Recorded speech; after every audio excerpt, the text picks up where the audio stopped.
Hello students, कैसे हो आप सभी। आपका स्वागत है वोल्केनो आईएएस के इस प्लेटफॉर्म पे।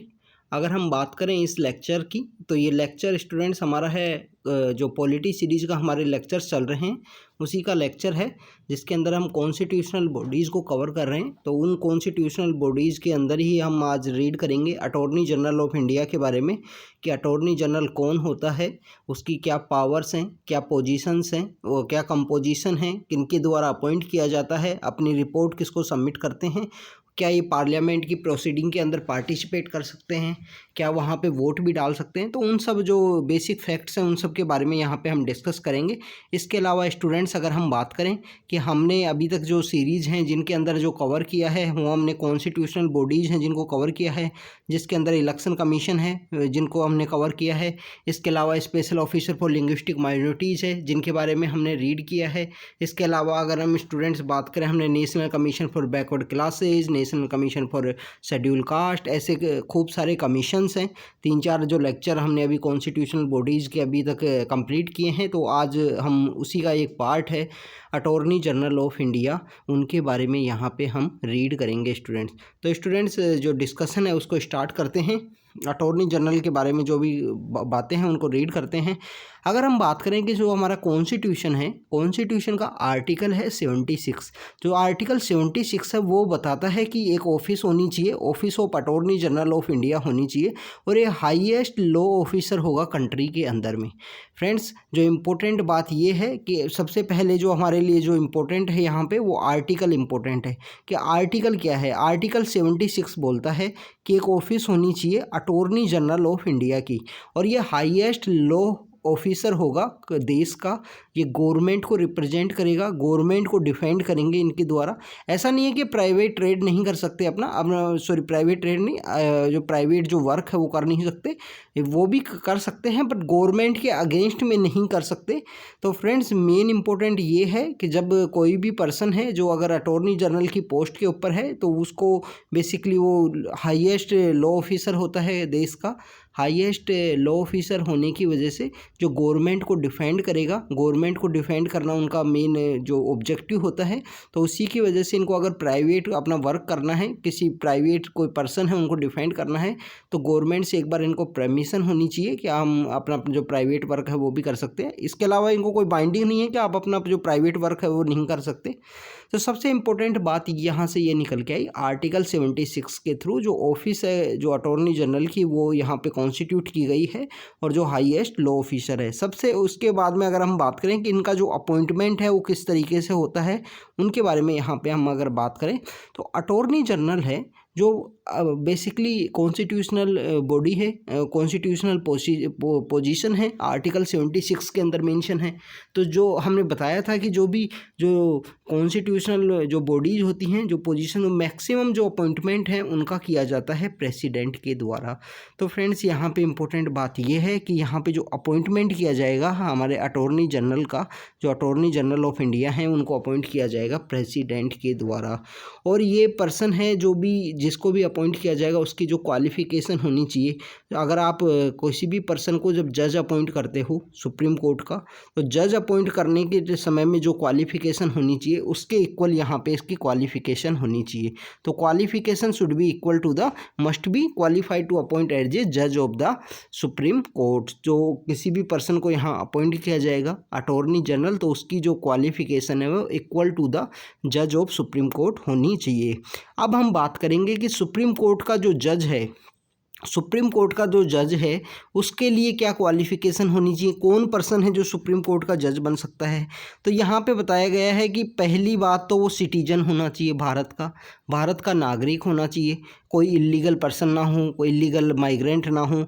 और इसके अलावा जज हाई कोर्ट के लिए कम से कम वो 5 साल के लिए जज हों।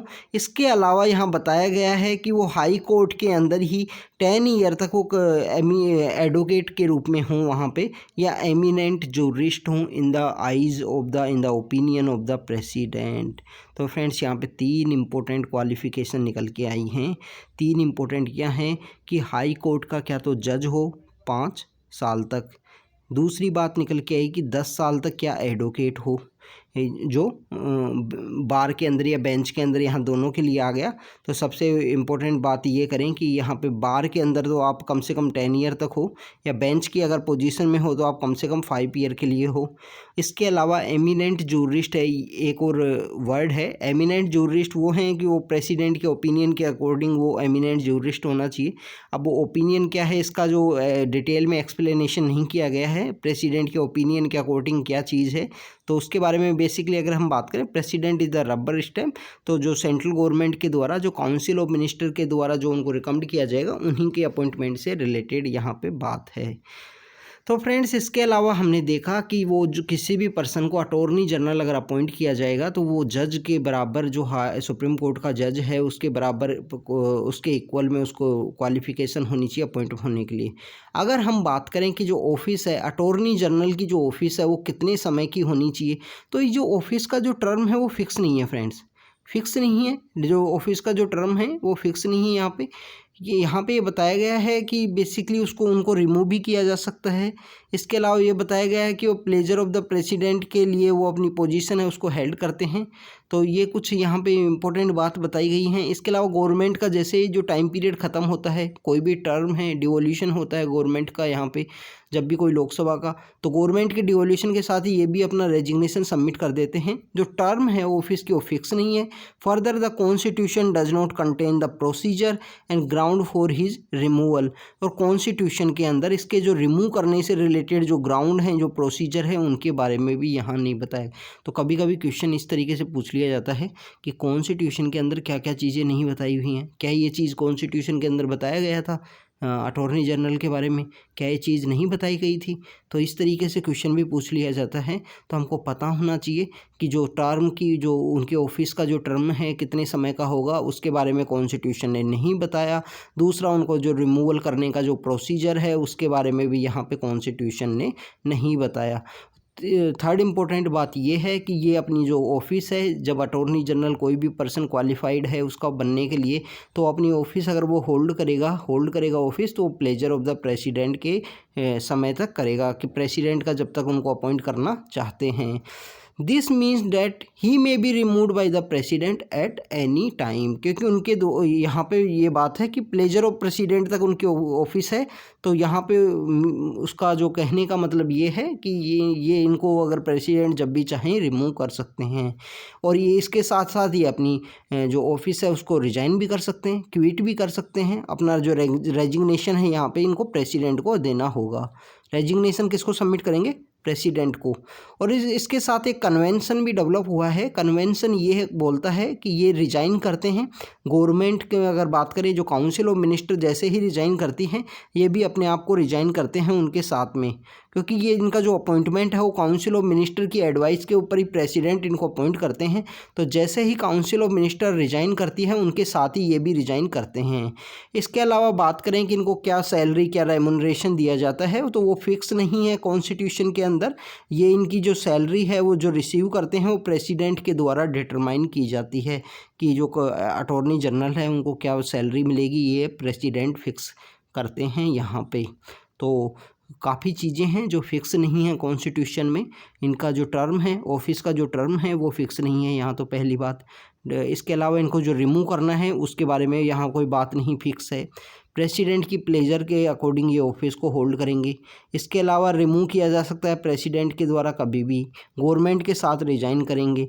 और इनका जो रेमुनरेशन है, जो खर्चा पानी पैसा जो भी है, वो यहाँ पे फिक्स नहीं किया गया है कॉन्स्टिट्यूशन के द्वारा। तो फ्रेंड्स, ये यहाँ पे इम्पोर्टेंट बातें हैं कि क्या क्या चीज़ें हैं जो कॉन्स्टिट्यूशन के द्वारा फिक्स नहीं की गई। जैसे हमने देखा था जो इलेक्शन कमीशन के समय भी देखा था कि इलेक्शन कमीशन के जो पर्सन्स को अपॉइंट किया जाएगा उनका क्वालिफिकेशन नहीं डिफाइन था। क्वालिफिकेशन के बाद में रीअपॉइंटमेंट के बारे में कोई बात नहीं की गई थी, उनके लिए कोई मना नहीं किया गया था। और उनका टर्म कितने समय का होगा उसके बारे में भी वहाँ पे डिफाइन नहीं किया गया था। हमने जब इलेक्शन कमीशन के समय देखा था तो उस टाइम भी कुछ बातें थी जो इलेक्शन कमीशन कॉन्स्टिट्यूशन के अंदर में नहीं डिफाइन की गई हैं, नहीं मेंशन की गई हैं। तो अब अगर हम बात करें कि ड्यूटीज़ क्या हैं, फंक्शंस क्या हैं इनकी इनकी बात करें, जो इम्पोर्टेंट काम क्या है इनका कि जो अटॉर्नी जनरल है, तो ये चीफ लॉ ऑफिसर होते हैं गवर्नमेंट के। और चीफ लॉ ऑफिसर होने की वजह से इनके कुछ इम्पोर्टेंट काम भी हैं कि ये एडवाइस करते हैं गवर्नमेंट को। सबसे इम्पोर्टेंट बात कि ये गवर्नमेंट को एडवाइस करते हैं। अगर कोई मैटर है, कोई लीगल मैटर है जहाँ पे इनकी एडवाइस मांगी गई है, तो वहाँ पे ये प्रेसिडेंट को, गवर्नमेंट को, इन सभी को एडवाइस किया जाता है। ये परफॉर्म करते हैं such other duties of the legal character that assign to him by the president. कोई और भी अगर ड्यूटी है, कोई और भी अगर काम है जो इनको प्रेसिडेंट के द्वारा दिया गया है, तो उसको भी ये यहाँ पे परफॉर्म करेंगे। इसके अलावा ये जो कॉन्स्टिट्यूशन के लॉ के अंडर में इनको जो फंक्शंस दिए गए हैं उन सबको करते हैं। तो गवर्नमेंट के द्वारा जो भी लीगल रिलेटेड मैटर्स हैं उनको यहाँ पे इनके द्वारा किया जाता है। इसके अलावा प्रेसिडेंट ने असाइन किए हैं और भी ड्यूटी कुछ अटॉर्नी जनरल को कि ये अपीयर होंगे on the behalf of the government, कि गवर्नमेंट के बिहाफ पे ये अपीयर होंगे, गवर्नमेंट को रिप्रेजेंट करने के लिए अपीयर होंगे in all cases in the supreme court in which the government of India is concern. कि गवर्नमेंट ऑफ इंडिया का अगर कहीं केस के अंदर मेंशन है कि some person versus the government of India, कोई भी केस है, तो वहाँ पे ये गवर्नमेंट ऑफ इंडिया को रिप्रेजेंट करने के लिए सुप्रीम कोर्ट में अपीयर होंगे। इसके अलावा ये रिप्रेजेंट करेंगे गवर्नमेंट ऑफ इंडिया को अगर ऐसा कोई रेफरेंस जो प्रेसिडेंट के द्वारा मांगा गया है सुप्रीम कोर्ट से अंडर आर्टिकल 143। अब सबसे इम्पोर्टेंट बात ये है कि आर्टिकल 143 क्या है। अब आर्टिकल 143 की अगर बात करें तो प्रेसिडेंट की पावर है कि उनको लीगल एडवाइस वो सीख कर सकते हैं, वो मांग सकते हैं यहाँ पे सुप्रीम कोर्ट की। प्रेसिडेंट को अगर कोई लीगल एडवाइस चाहिए सुप्रीम कोर्ट से, तो वहाँ पे लीगल एडवाइस के रूप में सुप्रीम कोर्ट यहाँ लीगल एडवाइज़र के रूप में काम करेगा प्रेसिडेंट के लिए। तो उसी जो एडवाइस के समय में जो गवर्नमेंट ऑफ इंडिया को रिप्रेजेंट करना है वो यहाँ पे रिप्रेजेंट किया जाएगा हमारे अटॉर्नी जनरल के द्वारा। इसके अलावा वो अपीयर हो सकते हैं अगर गवर्नमेंट ऑफ इंडिया उनको बोलती है कि कोई भी हाई कोर्ट के अंदर भी केस है, तो वहाँ पे भी, हाई कोर्ट में भी अगर गवर्नमेंट ऑफ इंडिया से रिलेटेड कोई केस है तो वहाँ भी अपीयर होंगे।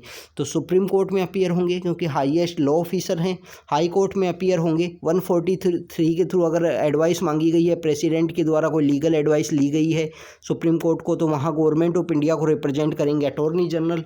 तो ये काफ़ी इंपॉर्टेंट फंक्शंस हैं। इसके अलावा अगर हम बात करें कुछ लिमिटेशंस भी हैं, कुछ राइट्स हैं तो कुछ लिमिटेशंस भी हैं। ये अपनी जो ड्यूटीज़ हैं उनको परफॉर्म करते हैं अटॉर्नी जनरल। तो उनके इम्पोर्टेंट बात यह है इनको राइट टू ऑडियंस है। इस हमारे जो इंडियन कंट्री के अंदर, इंडिया के जो पूरे देश के अंदर जितने भी कोर्ट्स हैं उनके अंदर इनको राइट टू ऑडियंस है। यहाँ पे किसी भी कोर्ट के अंदर ये प्रेजेंट हो सकते हैं, भाग ले सकते हैं। पार्लियामेंट के अंदर भी ये प्रेजेंट हो सकते हैं, मीटिंग के अंदर भाग ले सकते हैं, डिस्कशन कर सकते हैं, बट वहाँ पे वोट नहीं डाल सकते। फ्रेंड्स, इंपॉर्टेंट बात ये है वोट नहीं डाल सकते। वोट क्यों नहीं डाल सकते? वोट इसलिए नहीं डाल सकते कि क्योंकि वो मेंबर नहीं है, जो पार्लियामेंट है उसका मेंबर नहीं है। ये यहाँ पे सिर्फ एडवाइस दे सकते हैं, डिस्कशन में पार्ट कर सकते हैं, सब कुछ कर सकते हैं, जॉइंट सिटिंग में कर सकते हैं। जॉइंट सिटिंग का आर्टिकल क्या है फ्रेंड्स? 108। याद रखना ही। इस तरीके से आपको आर्टिकल्स के बारे में पता होना चाहिए। किसी भी अगर टॉपिक के बारे में अगर रीड कर रहे हैं तो आपको जो नाम आता है उसके बारे में आर्टिकल्स, जब भी पॉलिटी की बात है तो आर्टिकल्स के बारे में पता होना चाहिए। आप अगर इनिशियल फेज में हो अपनी प्रिपरेशन में, तो आप अगर 6 मंथ अगर आप पढ़ाई करोगे, 6 मंथ के बाद में आपको ऑटोमेटिकली ये सब चीज़ें याद हो जाएंगी और आपको याद होनी भी चाहिए, क्योंकि you are going to part of the civil service का पार्ट होने वाले हो। इस देश का जो इम्पोर्टेंट एक ऑर्गेनाइजेशन है, थ्री इम्पोर्टेंट जो पार्ट हैं हमारी गवर्नमेंट के, तो उसके एक पार्ट का हिस्सा होने वाले हो। तो एक जब हिस्सा होना है तो अच्छे से हो, अच्छे से पढ़ाई करके आपको, और अच्छे से पढ़ाई करनी है तो एग्ज़ाम भी निकलेगा और आप उसका हिस्सा भी बनोगे। तो इसलिए आपको पता होना चाहिए। जॉइंट सिटिंग का आर्टिकल है 108। और जॉइंट सिटिंग का ये कॉन्सेप्ट हमने कहाँ से लिया है, कहाँ से बोरो किया है, इसके बारे में आप कमेंट सेक्शन के अंदर बताओगे। तो स्टूडेंट्स, अगर हम बात करें, सबसे इंपॉर्टेंट बात ये कि राइट टू ऑडियंस है, पार्लियामेंट के अंदर भी है, वोट नहीं डाल सकते। इसके अलावा बहुत सारे प्रिविलेज और इम्यूनिटीज़ मिली हैं। जो प्रिविलेज हैं वो आर्टिकल 105 के थ्रू मिले हैं। जो प्रिविलेज, जो मेंबर ऑफ पार्लियामेंट को जो प्रिविलेज मिलते हैं उसी के अकॉर्डिंग इनको प्रिविलेज मिले हैं। 105 आर्टिकल है, काफ़ी इंपॉर्टेंट है। अगर हम स्टेट के लेजिस्लेचर की बात करें 194 होता है वहाँ पर आर्टिकल। इसके अलावा ये एडवाइस नहीं दे सकते और ब्रीफ नहीं कर सकते गवर्नमेंट ऑफ इंडिया के। गवर्नमेंट ऑफ इंडिया के ऑफिसर हैं, गवर्नमेंट ऑफ इंडिया के पार्ट हैं, तो गवर्नमेंट ऑफ इंडिया के अगेंस्ट में जाके कैसे कर सकते हैं? ये सिंपल सी बात है, हमको समझनी चाहिए। कि उनके अगेंस्ट में जाके ये ब्रीफ नहीं कर सकते हैं। इसके अलावा ये एडवाइस भी नहीं कर सकते, होल्ड ब्रीफ नहीं कर सकते ऐसे केस जिनके अंदर गवर्नमेंट ऑफ इंडिया को बताया गया है, रिप्रेजेंट है गवर्नमेंट ऑफ इंडिया, उस केस का पार्ट है। इसके अलावा ये क्रिमिनल पर्सनस को डिफेंड नहीं कर सकते विदाउट द परमिशन। परमिशन लेने के बाद में शायद इनको अलाउ कर दिया जाए प्राइवेट वर्क के लिए, पर अगर बेसिकली बात करें तो क्रिमिनल केसेज में रिप्रेजेंट नहीं कर सकते हैं ये अगर विदाउट द परमिशन, बिना परमिशन के अलावा। इसके अलावा बात करें कि ये एक्सेप्ट नहीं कर सकते, कोई भी कंपनी का डायरेक्टर नहीं बन सकते, वो तो फिर ऑफिस ऑफ प्रॉफिट का केस हो जाएगा ना यहाँ पे। अगर हम बात करें कि मेंबर ऑफ पार्लियामेंट के इक्वल इनको इम्यूनिटीज़ दी गई हैं, इसके अलावा अगर ये कोई कंपनी का डायरेक्टर भी बनना चाहिए, वहाँ कोऑपरेशन करना चाहिए गवर्नमेंट ऑफ इंडिया के साथ में, तो वो भी नहीं कर सकते विदाउट द परमिशन। परमिशन के साथ तो बन सकते हैं क्योंकि प्राइवेट ट्रेड के लिए इनको अलाउ किया गया है, प्राइवेट वर्क के लिए इनको अलाउ किया गया है। He should not advise any ministry और department government of India, any sub statutory organisation और एनी पब्लिक सेक्टर अंडरटेकिंग। अगर उनको नहीं जो एडवाइस है उनसे रिसीव नहीं की गई तो वहाँ पे अपनी एडवाइस नहीं दे सकते। इसके अलावा जो अटॉर्नी जनरल है वो फुल टाइम काउंसिल होता है, जो फुल टाइम मेंबर नहीं होता है फ्रेंड्स, मतलब गवर्नमेंट को रिप्रेजेंट तो करते हैं बट फुल टाइम काउंसिल नहीं होते हैं। तो ये फुल टाइम जो गवर्नमेंट सर्वेंट की जो कैटेगरी है उसके अंदर ये नहीं गिरते हैं, तो इसलिए इनको प्राइवेट ट्रेड को नहीं डिवाइड किया गया है। प्राइवेट ट्रेड जो इनका प्राइवेट वर्क है, प्राइवेट लीगल प्रैक्टिस है, उसको ये कर सकते हैं, उसका ये काम यहाँ पे कंटिन्यू कर सकते हैं, तो वहाँ इनको डिवाइड नहीं किया गया है, फुल टाइम काउंसिल नहीं होते हैं गवर्नमेंट के। इसके अलावा हम बात करें कि इनको असिस्ट करने के लिए एडिशनल जो सॉलिसिटर जनरल या सॉलिसिटर जनरल के दो पोजीशंस और होते हैं, जो लोग होते हैं तो वो इनको असिस्ट करते हैं यहाँ पे। तो अटॉर्नी जनरल के अलावा में जो लॉ ऑफिसर होते हैं गवर्नमेंट के वो होते हैं solicitor general and additional solicitor general, वो असिस्ट करते हैं एडवोकेट जनरल को, अटॉर्नी जनरल को fulfil of his official responsibility. और यहाँ पे इम्पोर्टेंट ये है कि जो ऑफिस है अटॉर्नी जनरल की जो ऑफिस है वो बेसिकली अगर हम बात करें तो ये जो क्रिएट की गई है कॉन्स्टिट्यूशन के अलावा 76 के थ्रू क्रिएट की गई है। तो इम्पोर्टेंट बात यह है 76 जो आर्टिकल है उसने मेंशन नहीं किया सॉलिसिटर जनरल के बारे में और एडिशनल सॉलिसिटर जनरल के बारे में। तो अटॉर्नी जनरल एक मेंबर नहीं है सेंट्रल कैबिनेट का। एक इम्पोर्टेंट बात यह भी है there is a separate law ministry in central cabinet to look after legal matters in the government at the government level. तो गवर्नमेंट का पार्ट तो नहीं है, प्राइवेट ट्रेड के अपना प्राइवेट लीगल प्रैक्टिस के लिए अलाउ किया है, गवर्नमेंट का पार्ट ना होने की वजह से। इसके अलावा कॉन्स्टिट्यूशन में मेंशन है अटॉर्नी जनरल के बारे में, बट हाँ इनके जो सबऑर्डिनेट्स हैं, इनके जो साथ देने वाले हैं, ऑफिशियल असिस्टेंट्स हैं जैसे solicitor general, additional solicitor general, तो उनके बारे में तो मेंशन नहीं है यहाँ पे। जो अगर बात करें कि कॉन्स्टिट्यूशन के आर्टिकल्स में तो उनकी पोजीशन यहाँ पे गवर्नमेंट के द्वारा अपॉइंट किया जाता है उन लोगों को। जो अपॉइंटमेंट कमेटी होती है, ACC कमेटी होती है, कैबिनेट कमेटी होती है जिसको हेड करते हैं प्राइम मिनिस्टर, तो ऐसी ही एक कमेटी है उनके द्वारा उनको हेड किया जाता है।